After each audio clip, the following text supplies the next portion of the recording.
¿Tú piensas que la tradición Kogi tiene algo que decirnos? A ver, pienso que la tradición Kogi sencillamente nos está mostrando cosas importantes. Tenemos el espejo, están ahí, están haciendo cosas, están luchando por un mundo mejor, porque el mundo no se acabe sencillamente. Eso desde luego nos están diciendo algo. Ahora, que seamos capaces de recepcionar esto es lo que no sé, pero los Kogi nos lo están diciendo, no es que tengan algo que decirnos, nos lo están diciendo con su forma de actuar, su forma de ser, de interpretar la naturaleza, nos lo están diciendo. La pregunta yo le daría la vuelta: ¿seremos capaces de interpretar esto? Que le respondan los grandes científicos, eso sería muy interesante. Si los grandes científicos son capaces de dar la vuelta y decir: voy a escuchar un policientífico que es un Kogi, pero con humildad, con respeto, como se pueden escuchar dos científicos.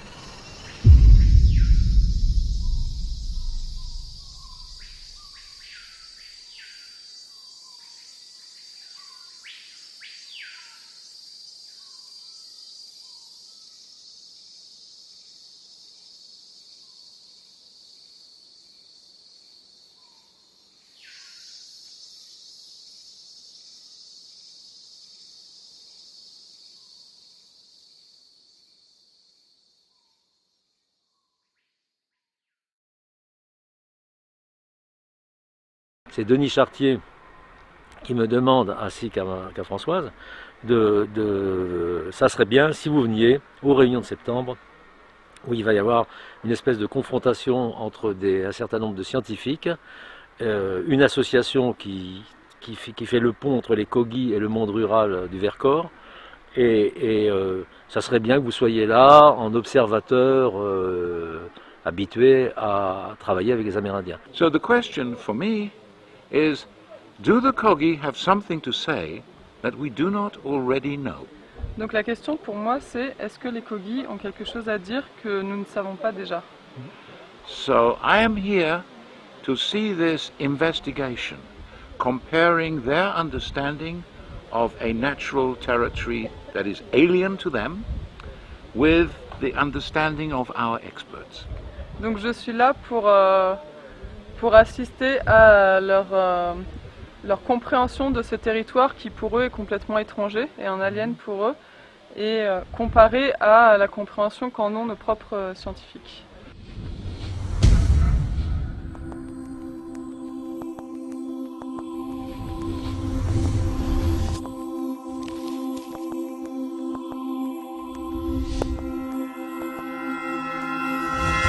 Le diagnostic, ça veut dire 2 personnes qui ne savent pas.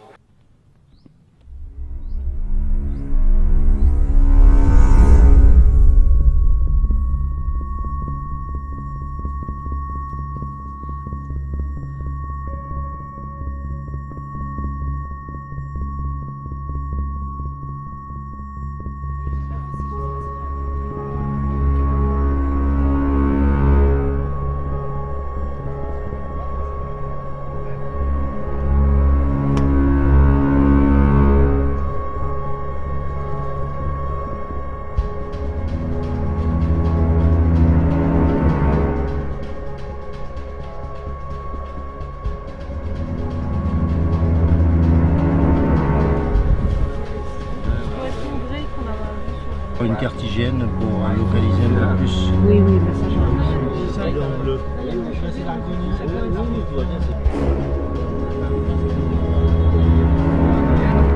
Après, il y a une émergence rocheuse.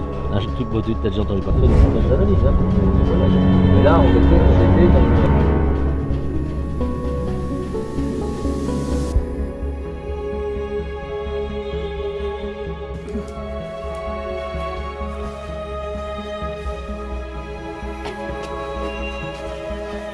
Celle-là qui monte comme ça, celle-là qui descend. À mon avis, en plus, tu vois, parce que le truc.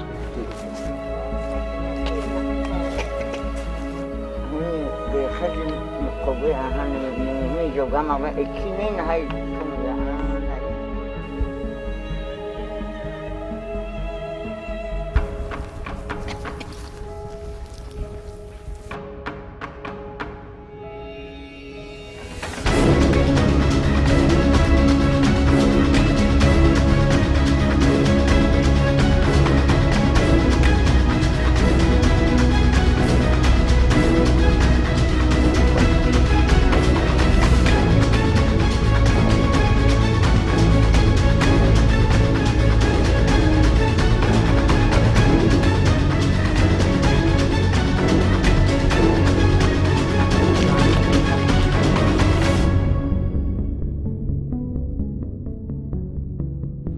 Je vais commencer un peu par peut-être vous présenter, puisque l'idée c'est d'instaurer un dialogue avec Ogi, un peu les outils que nous avons. Quand nous venons quelques jours dans un territoire que nous ne connaissons pas, eh bien on va dans nos ewamas, qui sont des bibliothèques. L'autre élément pour nous, évidemment, on est géographes, ce sont les cartes, les photos aériennes, qui sont des éléments qui nous permettent vraiment d'apprendre le paysage avant d'y arriver, puisqu'on a appris à les lire. On se sert de ces cartes pour essayer de saisir un peu mieux ce qu'on est en train de regarder. Alors ça nous permet d'aller un petit peu dans les profondeurs avec les cartes géologiques, ça nous permet aussi de saisir en termes paysagers ce qui se passe et ce qu'on est en train de sentir ou de lire. Alors on a plein de types de cartes. Une carte géologique, c'est magnifique, des couleurs de tous les côtés. Et c'est vrai qu'il faut une certaine habitude pour les analyser. Il y a des codes. On sait que les couleurs, par exemple les bleus, c'est du Jurassique, 150 millions d'années. On sait que les ocres, ça va être pour l'essentiel du Crétacé, centaines de millions d'années. Et donc c'est quand même assez extraordinaire de se retrouver, comme par hasard, dans ce lieu particulier de rencontre des deux grands plissements, Pyrénéo-Provençaux, Alpins. Il se trouve que la comtesse, c'est là.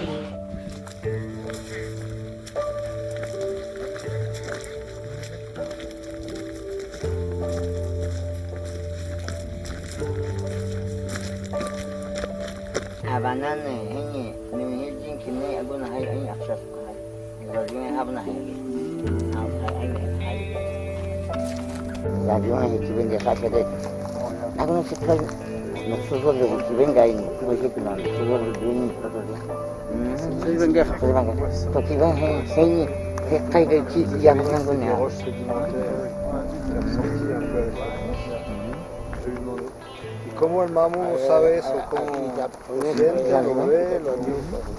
Porque ahí vio el camino de la Dijon. De mémoire, sur la carte géologique, il y a une grosse faille qui passe ici. Il a donné un nom, ce genre de faille génère toujours ces montagnes par deux pour gérer le sel qui est de la même famille que la glace, que la grêle, que la pluie, que la neige. C'est ces deux familles cousins-cousines. Elles se gèrent toujours ensemble. Donc je reviens à ce que nous disaient les Kogi quand nous étions sur le terrain. Ils nous disaient, ici, on est sur un endroit qui communique avec les profondeurs de la Terre. C'est complètement vrai, puisque nous avons une faille, donc une cassure, et qui fait qu'on peut aller très loin. On leur a demandé comment ils symbolisaient leurs lieux, quelle forme ils donnaient à ces pères ancestraux, à ces gardiens des lieux, et comment on pouvait les représenter en dessin. Donc à partir de ça, on a dessiné ensemble, on a construit une représentation du lieu pour montrer, pour expliquer c'est quoi un gouverneur d'un lieu, c'est quoi les différentes positions et comment on pouvait les représenter par les biais des dessins simples. Donc les coquillages par exemple, on l'a utilisé comme symbole des lieux sacrés parce que quand ils sont montés dans cette montagne-là, ils ont trouvé des coquillages. Donc c'est eux qui nous disaient à chaque fois quelle représentation utiliser. Ça pour les côtés des dessins, donc on a fait deux dessins. Un dessin du monde visible, donc en couleur, où on montrait aussi les gardiens du lieu, on les signalait où c'était, mais juste dans une couleur vert normale comme ce qu'on voit. Tandis que l'autre dessin qui est en blanc et noir symbolise le monde avant la création, donc le monde invisible, le monde où les gardiens peuvent se révéler réels pour les Kogi, on va dire, ou évidentes, donc dans une connaissance un peu plus spirituelle, on va dire. Et la troisième cartographie qu'on a réalisée, donc c'était avec des matériaux qui est utilisés normalement pendant les offrandes, donc des coquillages, des pierres, et on les a utilisés pour représenter les lieux sacrés, qui eux, ils sont découverts, qu'ils sont repérés ici dans la montagne, mais on a aussi utilisé les coquillages pour représenter la rivière, pour montrer comment la rivière même, elle relie ces points.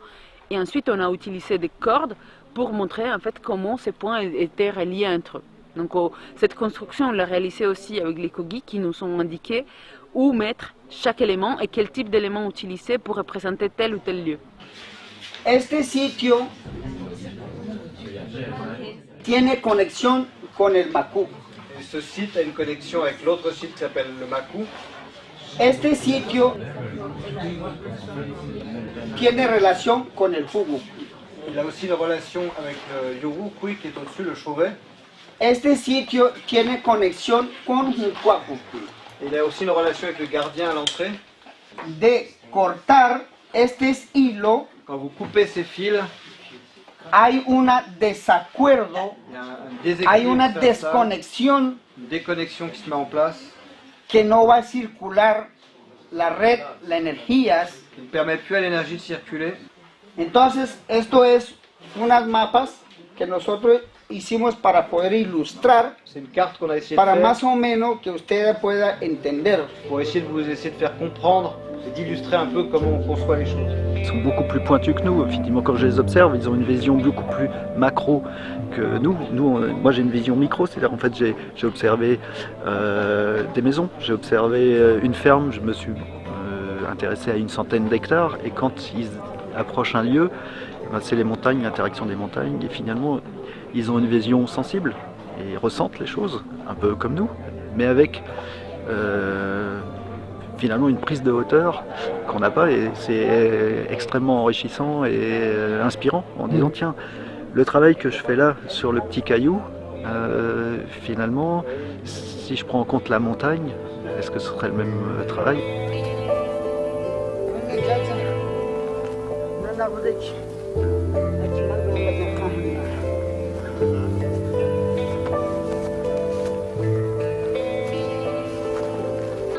Nous, ce qu'on a constaté pendant les 4 jours où on était, c'est qu'il y a peu de gros animaux. Gilbert, qui est insomniaque, a vu une nuit un chevreuil. C'est tout. On a passé beaucoup de temps à regarder avec les jumelles les montagnes qui étaient en face. Et c'est vrai qu'on était un petit peu surpris parce que normalement, dans ce type de milieu, vers 4-5 heures de l'après-midi, on devrait commencer à voir sortir des chevreuils, des chamois aussi, et voire même éventuellement des bouquetins. Oui, parce qu'il faut voir qu'on a perdu un trépied. Trépied, c'est biodiversité, abondance et proximité. La biodiversité, c'est les espèces qui sont présentes, eh bien on en a perdu, donc il en manque. L'abondance, on a des densités qui ne sont pas des densités naturelles, qui sont des densités rikiki, petites. Et puis la proximité, c'est le fait de pouvoir être très proche, à quelques mètres seulement d'un animal. Et ça, ça a complètement disparu parce que les rares individus qui s'approchaient de l'homme, ils ont été accueillis à coups de plomb. Et donc ils sont plus là pour transmettre à leurs petits, on peut quand même s'approcher de l'homme, quoi. En gros, c'est ça, quoi. Et c'est ce qu'il faut retrouver. Moi, j'ai eu le privilège de visiter la grotte Chauvet. Et dans la grotte Chauvet, on voit des détails qui démontrent que l'homme préhistorique était très proche de ces animaux. Ça, je pense que c'est le travail d'une pie-grièche. Parce que généralement, elles aiment bien mettre ça sur des épines de l'épine noire, la petite épine noire. Là. Mais là, elle l'a carrément mis sur un brin d'herbe. Hein. Sur un brin d'herbe bien dur, bien sec, bien droit. Ça, c'est intéressant. Longtemps, c'est un copain ornithologue qui m'a montré ça, qui me l'avait montré. En fait, je ne savais pas qu'elles empalaient avant. Elles se font des réserves de bouffe comme ça. Elles ne les mangent pas forcément toutes, elles reviennent des fois après pour les becqueter. De ce point de vue-là, le fait qu'aujourd'hui, il y ait quand même beaucoup de gens, ça aussi, ça fait partie des grands changements. Il y a de plus en plus de gens qui s'intéressent à la nature, non seulement qui s'y intéressent, mais qui l'observent et qui font passer il y a des savoirs qui passent. Il y a une nouvelle oralité, en définitive. Parce que c'est pas que les bouquins, en définitive. Il y a aussi beaucoup de choses qui passent à nouveau par l'oral. C'est bon, le type de rencontre qu'on a là, c'est quand même assez caractéristique, c'est ça. Hein. Il y a plein de choses qui se passent à l'oralité et qui sont des savoirs qui ne sont pas forcément un savoir purement professoral, c'est-à-dire c'est un savoir mélangé.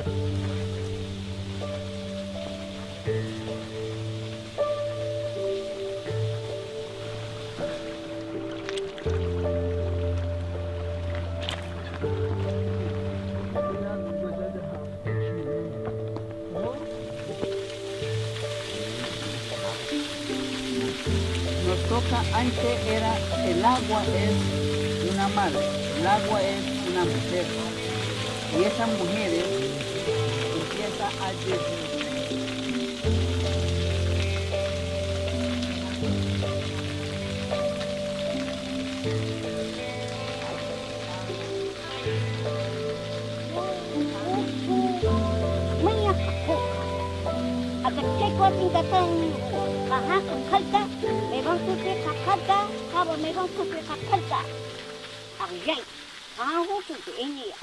Bueno, lo que dijo la señora Narcisa, ce qu'a dit Narcisa, que la tierra, la naturaleza, la madre tierra es una mujer. Parce que pour nous, la mère terre, c'est une femme, une dimension féminine. Para nosotros, la madre, por eso lo llamamos las madres tierras. C'est pour ça qu'on parle representa a una mujer. Des mères terres, et ce concept de femme, de mère derrière. Si no estuviera la madre, no estuviera el agua, no estuvieran los animales, no estuvieran los árboles. S'il n'y avait pas eu la mer, il n'y aurait pas d'eau, pas d'animaux, pas de végétation, rien. Por eso mismo nosotros, las mujeres, somos unas madres que damos la vida. Nous sommes des mères qui donnons la vie. Por eso mismo, en nosotros, la mujer se representa al agua. Pour nous, la femme est représentée ou est proche de l'eau, c'est l'eau, la femme est l'eau. Se representa a la madre tierra. C'est la terre. Por eso mismo, al momento de maltratar a una mujer, matar a una mujer, quand on maltraite une femme, eso estás matando la energía de agua y de la madre naturaleza. De la nature. Entonces, por eso mismo, nosotros las mujeres somos de gran importancia. Si no estuviera la tierra, no estuviera el sol tampoco. C'est pour ça que nous, les femmes, on est d'une importance vitale. Si on n'avait pas été là, quelque part le soleil aurait servi à rien. Le soleil tout seul, il ne peut rien faire. Maltratar a una mujer es maltratar un centro de conocimiento, un centro de las memorias. Maltraiter une femme, c'est maltraiter et détruire un lieu très fort de connaissance.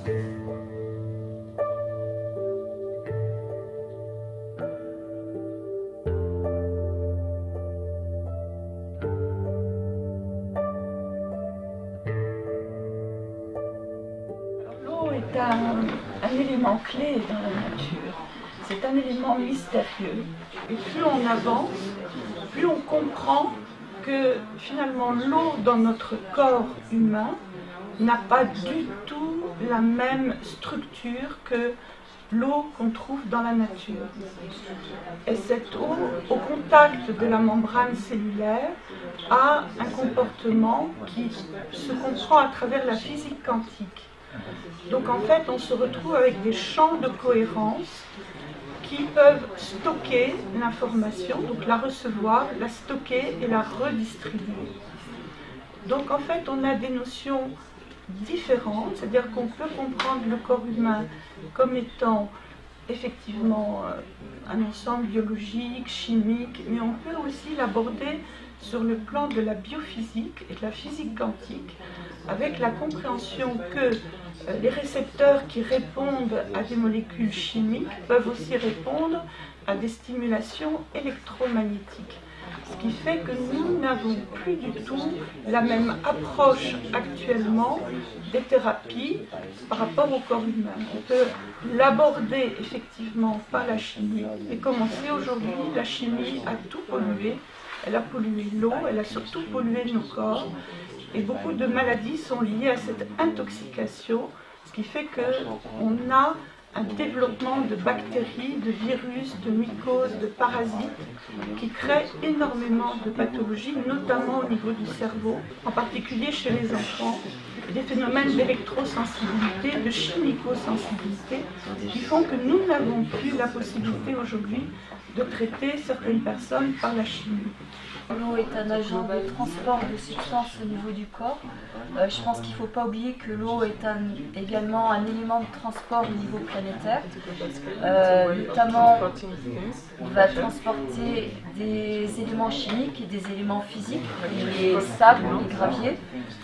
Les sables et les graviers qu'on trouve au niveau de la mer proviennent en fait des montagnes. Donc c'est grâce à ce rôle de transport de l'eau qu'on peut avoir des plages. Il y a un impact donc sur ce qu'on fait au niveau de la montagne. Cet impact va se répercuter, ou ce qu'on fait au niveau des rivières, va se répercuter au niveau des plages. Un exemple français, c'est en Camargue par exemple, les plages disparaissent. Et elles disparaissent pourquoi?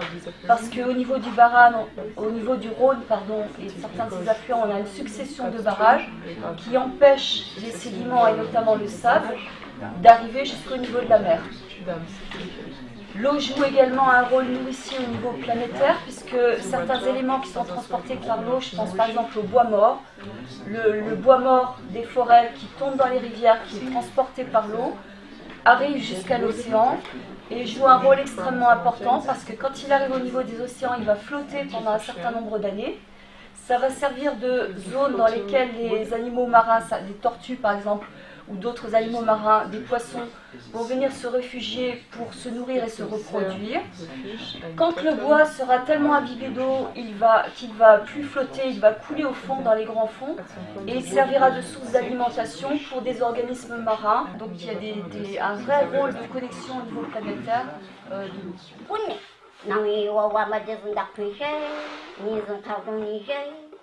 Y desde ahí es que nosotros enfermamos el agua. Toutes ces inventions, tuyaux, tout ça, dans lesquels on fait passer l'eau, c'est des inventions de l'homme, et pour la saga, c'est de là qu'une grande partie des maladies viennent.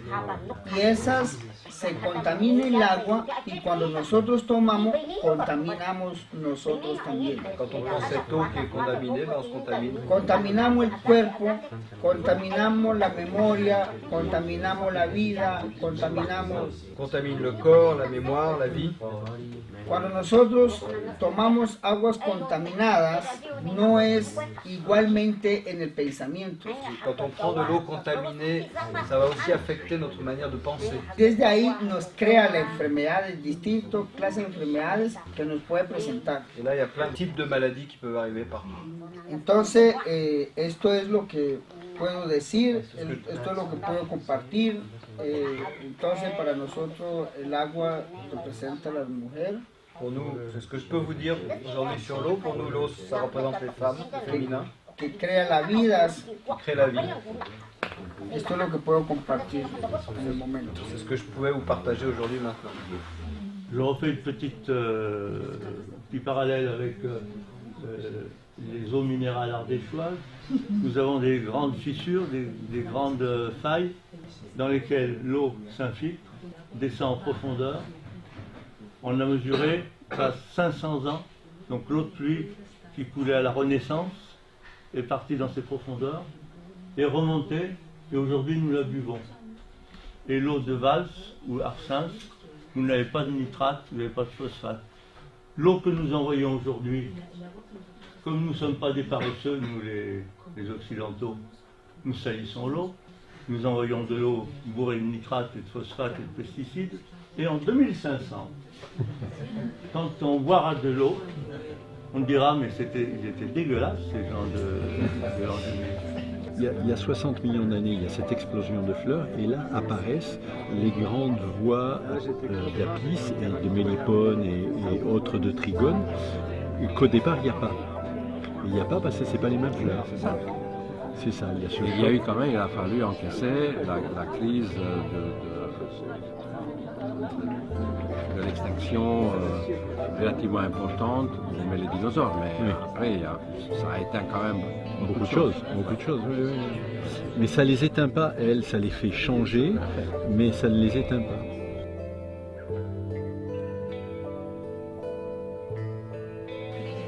L'abeille a une présence en gros de 100 millions d'années sur Terre et l'abeille mellifère a 60 millions d'années sur Terre. Donc c'est pas d'hier que cet ADN et ce principe de vie est présent.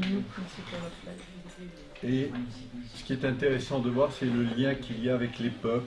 Il n'y a pas une seule civilisation sur la planète ou culture qui ait défini l'abeille comme mauvaise. Elle a toujours été définie comme bonne. Dans tous les textes sacrés, quand Dieu va s'exprimer, il y a toujours un bruissement d'abeilles avant. Donc on retrouve la même chose chez les Mayas et dans les textes monothéistes sacrés. En biologie, c'est un insecte. Pour les Mayas, mais pour beaucoup d'autres endroits aussi sur la planète, et nous ferions bien de déplacer notre regard sur la chose. L'animal, c'est la colonie. Et l'insecte, et l'abeille est une cellule éparse d'un animal qui est la colonie. L'idée de comprendre le concept colonie comme animal fait comprendre que c'est un animal à sang chaud, puisque la colonie vit à 36 degrés. Et comme elle vit à 36 degrés, c'est un animal qui vit à 36 degrés et l'atmosphère qui est dans la ruche est comme un sang qui circule entre toutes les abeilles. L'abeja en propia nombre de los Kogi no existe.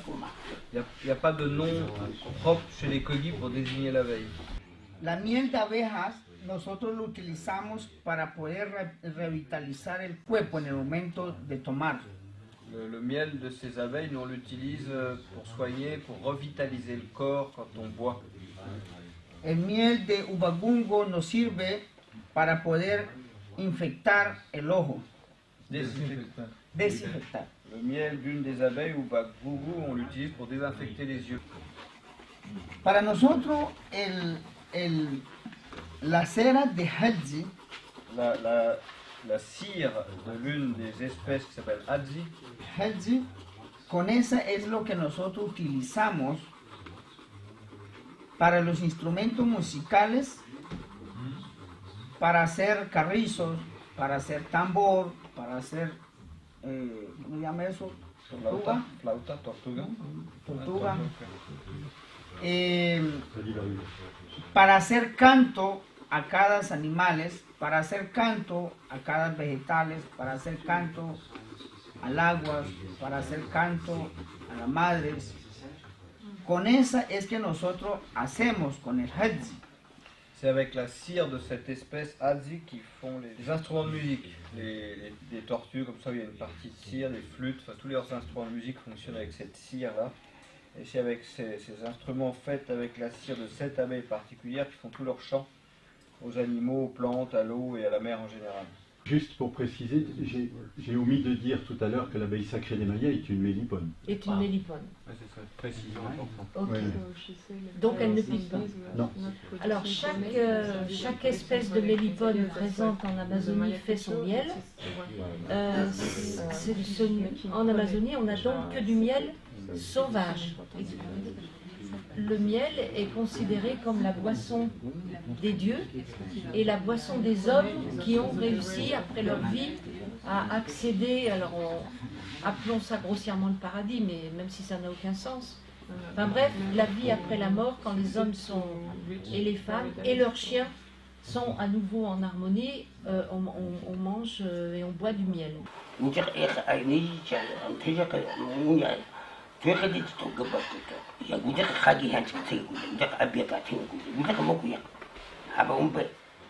Entonces por eso mismo la abeja que nosotros tenemos en la sierra es de gran importancia, es la cultura, es el equilibrio, son animales que fueron puestos desde un principio y no podemos acabarlos. Pour nous, ces abeilles natives sont extrêmement importantes. Elles viennent du début de notre histoire et c'est grâce à elles qu'on peut continuer à faire notre travail. Entonces, la propuesta que de pronto lo daríamos es que, ¿cómo hacemos para poder esas abejas sacar de la sierra? La proposition, la question qu'on aurait, c'est comment faire pour sortir les autres abeilles de la montagne. Ya que estamos aquí hablando, acordando, ayudándonos, pues ya nos toca ayudar a ver si, porque es una afectación, es un desequilibrio ambiental. Esos animales tienen que estar en su lugar. Maintenant qu'on est dans un endroit où on essaie d'échanger, de se parler, ces abeilles c'est un vrai problème, il faudrait qu'elles retournent dans leur territoire. Entonces, eso es lo que podremos hablar de la abeja. voulait No vous partager sabemos de la más historia de esa abeja africana porque no es de nosotros. Je ne peux pas vous parler plus de l'abeille africaine parce qu'elle n'est pas de chez nous, mais on pouvait vous raconter ça sur nos abeilles à nous. Ce sont des hommes qui ont créé un laboratoire au Brésil en 1957. Et c'est pour ça que les grands-parents, vos grands-parents ne connaissaient pas cette abeille. Parce que c'était pour produire plus encore. Juste la quête des diners. Los mamos están diciendo que lo que hemos hablado de abeja, de agua, eso es conocimiento. Le Mamou rajoute que ce qu'on vient d'échanger un peu entre les abeilles et entre l'eau, ça c'est chez Boulama, ça c'est la connaissance. Et là on va peut-être pouvoir commencer à se comprendre. Ce matin, cette approche des abeilles totalement surprenante avec un vrai échange et une vraie demande des collibres.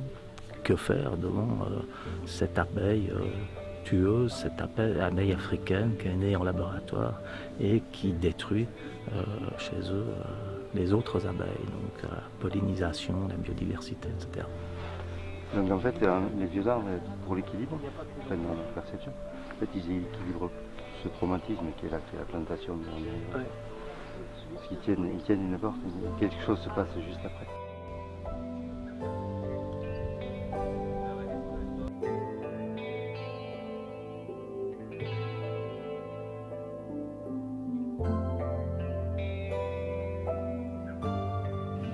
Est-ce que vous avez croisé dans votre trajectoire intellectuelle et autres la question de la zone critique? Critical zone. Alors la critical zone, je l'ai esquissée sous la forme presque d'une fleur.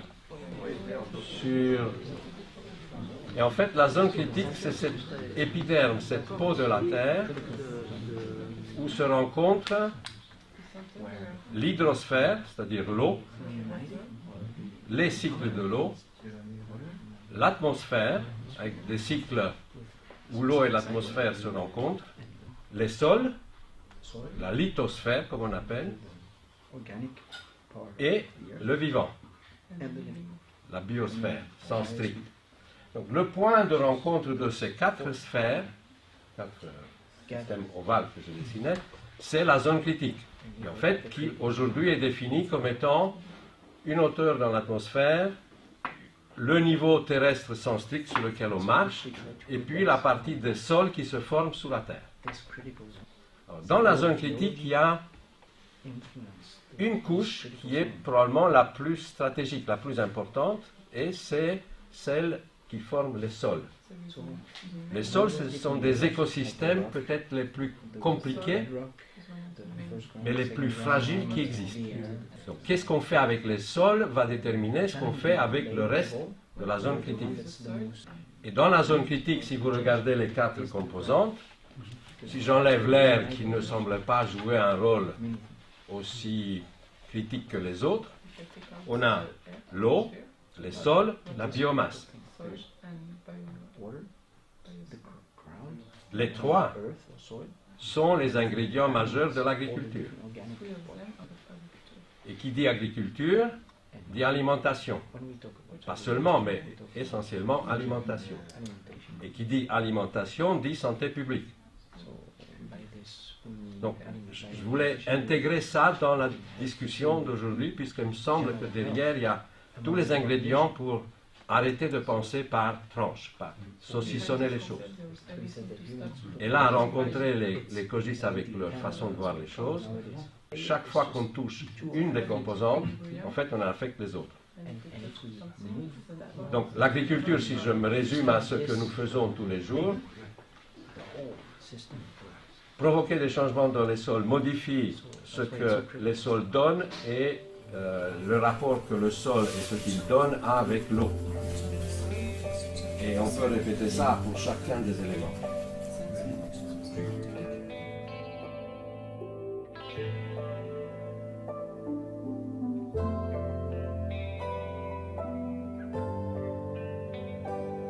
¿Cuál era? La parte spirituelle. La spirituelle. La deuxième, c'est de ne rien faire en matière agricole qui perturbe un lieu qui est spirituel. Par exemple, ce qu'on a croisé tout à l'heure. Et la troisième, c'est de veiller sur les graines pour qu'elles restent vraiment des graines originales, pas manipulées, parce qu'il dit, mais autrement, ça va complètement transformer, y compris notre spiritualité. Et on perd quelque chose de notre âme, de la vie. You have to be critical of science on two levels. First, nutrition.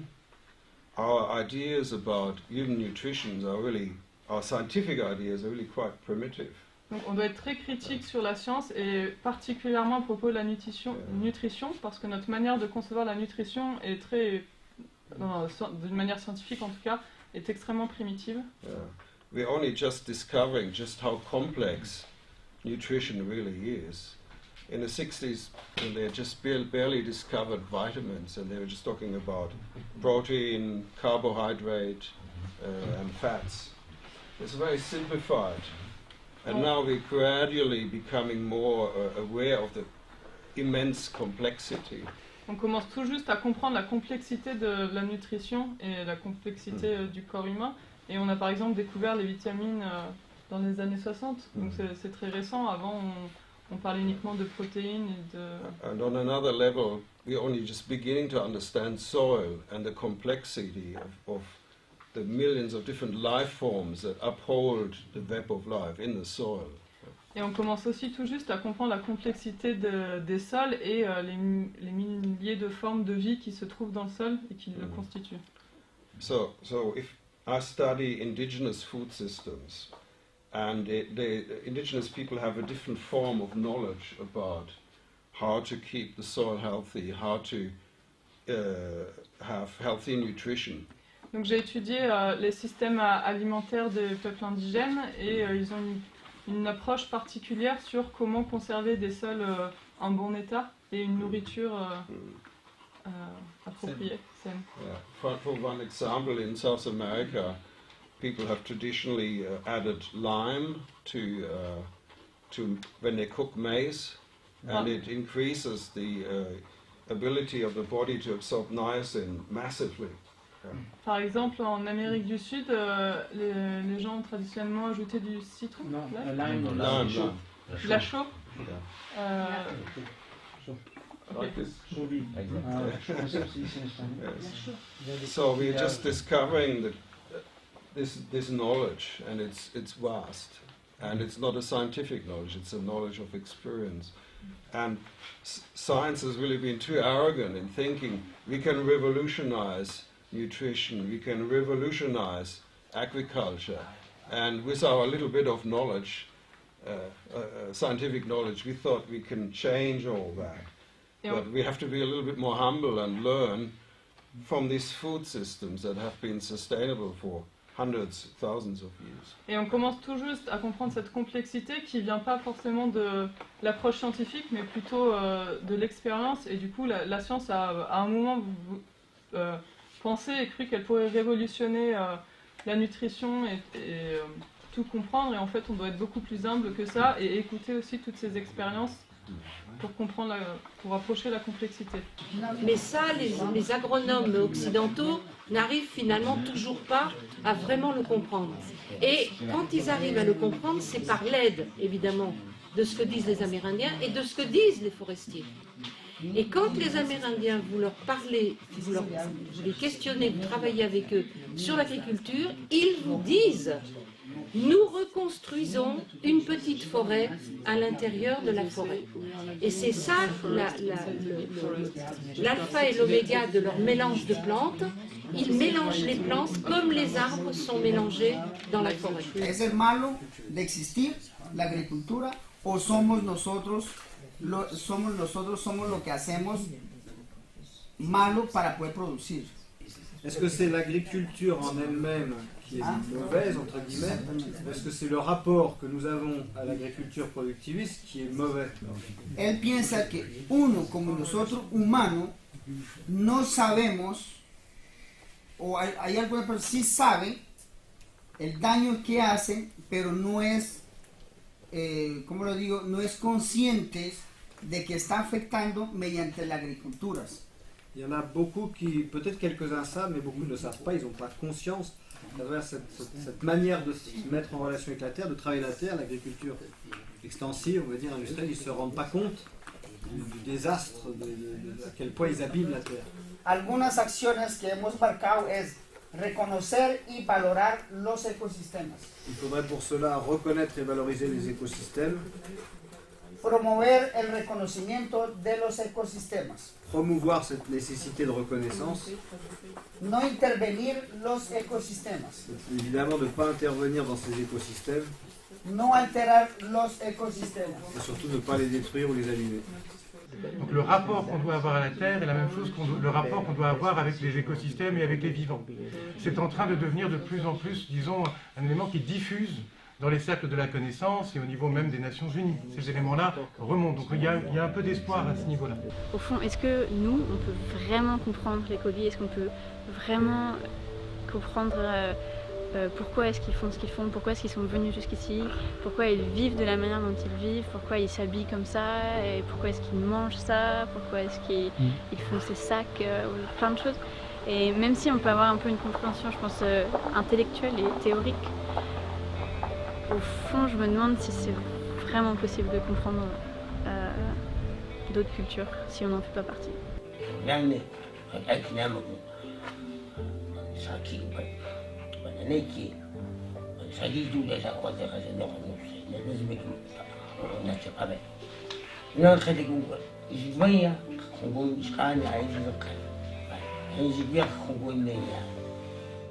Una cosa que me ha hecho pensar mucho en este encuentro hasta ahora es el tema de la traducción, de cuál es la mejor manera para que los Kogi y los no Kogi se comuniquen y se entiendan. Ya con mi trabajo de tesis en antropología, que es sobre los Kogi, pues ya me di cuenta de eso y es básica, de eso se trata mi trabajo, de mejorar esa comunicación, y pues ya ahora en esta situación práctica me sigo dando cuenta de lo complejo que es eso. En este encuentro hay 4 idiomas diferentes que se están utilizando, primero que todo: el Kogian, el inglés, el español y el francés. Entonces es una traducción que ya pasa de un idioma al otro, como una cadena de interpretación, pero encima de eso está la parte conceptual, ¿no? Cómo transmitir el pensamiento Kogi, los conceptos, lo que ellos quieren decir, lo que sienten, todo eso. Y por más de que hay un entendimiento general, me parece que falta, pues por un lado, más detalle, un poco más de profundidad, pero al mismo tiempo también como más generalidad. Hay que darle un contexto a lo que dicen los Kogi para que la gente tenga como un marco conceptual en el cual localizar un poco lo que ellos dicen. Pero bueno, para eso me parece maravilloso este encuentro, para ensayar esto, para mejorarlo, para intentarlo por lo menos. Mamá Francisco me explicó esta palabra. Un maman qui s'appelle Maman Francisco lui a expliqué ce mot. Shi es hilo. Shi c'est le fil. Shibu viene de shibutzi, que es una cuerda. Donc shibu, ça vient d'un mot shibuji qui désigne la corde. Lama, dijo él, viene de nama, que es verdad. Nama qui signifierait la vérité. Y ma es calor. Et ma, dernière partie, c'est la chaleur. Entonces,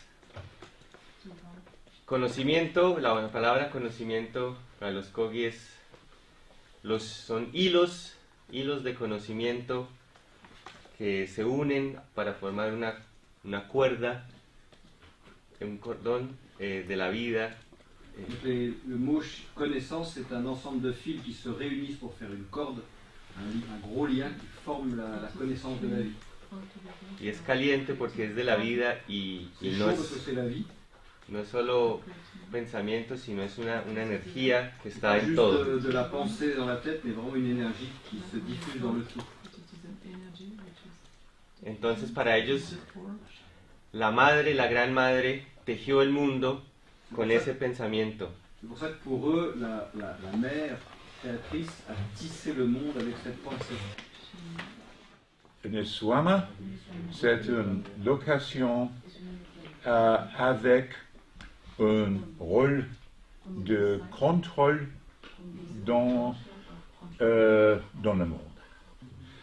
And you get Eswamas are specific points which are normally about they're halfway up in the Sierra. Ils sont généralement à mi-chemin dans la Sierra, en altitude. And they have specific connections to places elsewhere. Ils ont des connexions spécifiques avec d'autres sites ailleurs. For example, as Mama Shibolata has explained to me, Par exemple, comme Mama Shibolata me l'a expliqué, his Eswama, because individuals and individual mamas and individual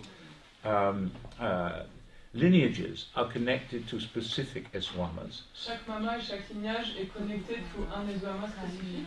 By entering into a spiritual, mental, some kind of relationship at the Eswama. Mais en entrant en relation dans un Eswama, en relation spirituelle, mentale, the mama can understand what is whether there is a problem at the bottom. les mamas peuvent savoir s'il y a un problème en bas. And he can work to heal it at the Eswama itself. Et il peut travailler à soigner, à guérir ce problème dans son propre Eswama. This to me, completely incomprehensible relationship. Cette relation qui est pour moi complètement incompréhensible. I think of as perhaps a form of earth acupuncture. Je la pense un peu comme de l'acupuncture sur Terre. Because the mamas view the earth itself as a living organism which can be regarded as a living body. Parce que les mamas voient le monde, voient la Terre comme un organisme vivant qui pourrait être comme un corps. And there is a system of internal transmission, Et il y a des systèmes de transmission interne which in a way has a focus at Eswamas. qui a certains points de focus dans les Eswamas.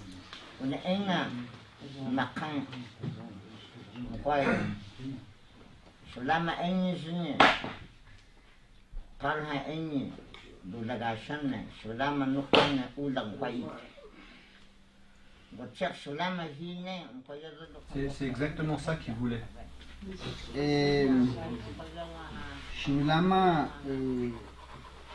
estamos reuniendo nuestro Shulama, nuestros conocimientos aquí, estamos trayendo el conocimiento en este lugar. On est en train d'amener de la connaissance dans ce lieu.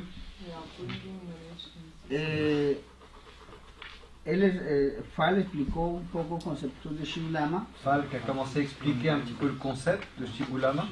Alan explicó un concepto de Eswama. Alan a complété par le concept d'Eswama.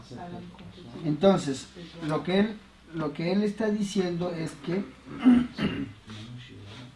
aquí la gente, los científicos han hablado de agua, Ici, las clases de aguas. Vous avez parlé de l'eau, des différentes classes, Sí. formes d'eau possibles. Hablaron de agua, hablaron de abejas, Vous avez qué parlé cosa d'abeilles. tiene, Qu'est-ce qué es que ça abejas. représente, les types d'abeilles?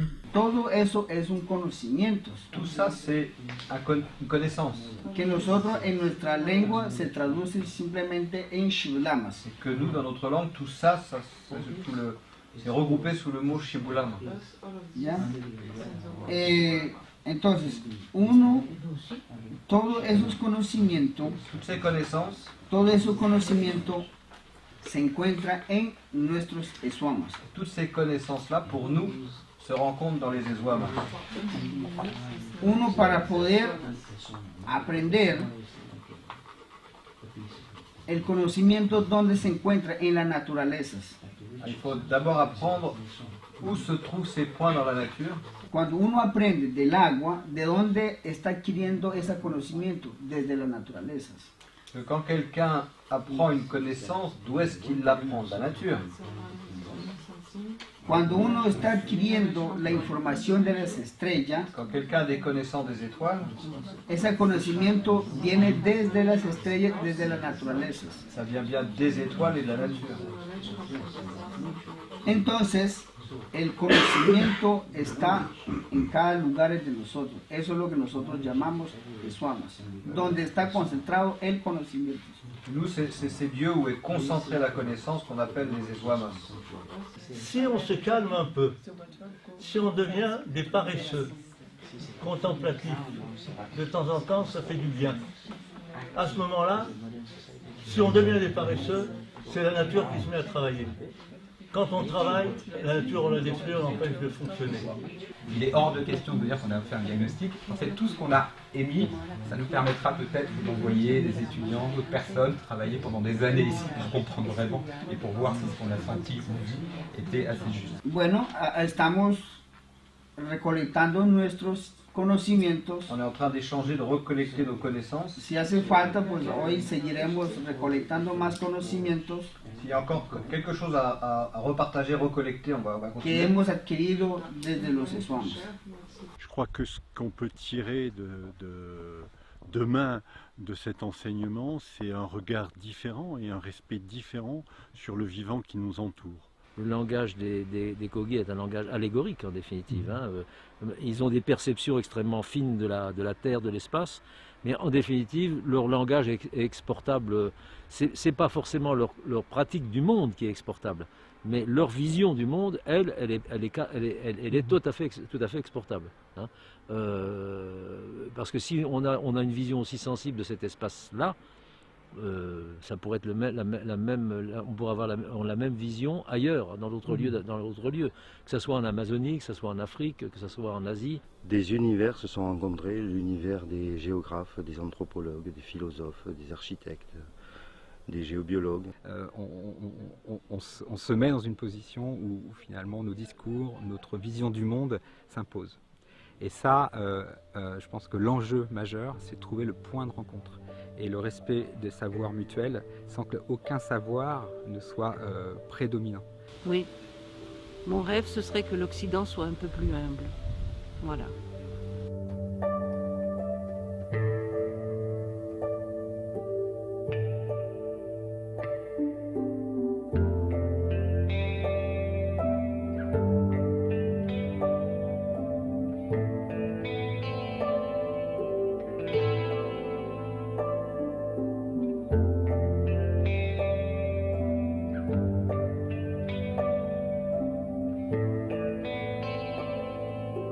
Thank you.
se ha notado de que hay que volver varias veces a hacer como estos encuentros para poder empezar como a concientizar, a advertir, porque nosotros aquí venimos es para poder advertir si lo han olvidado.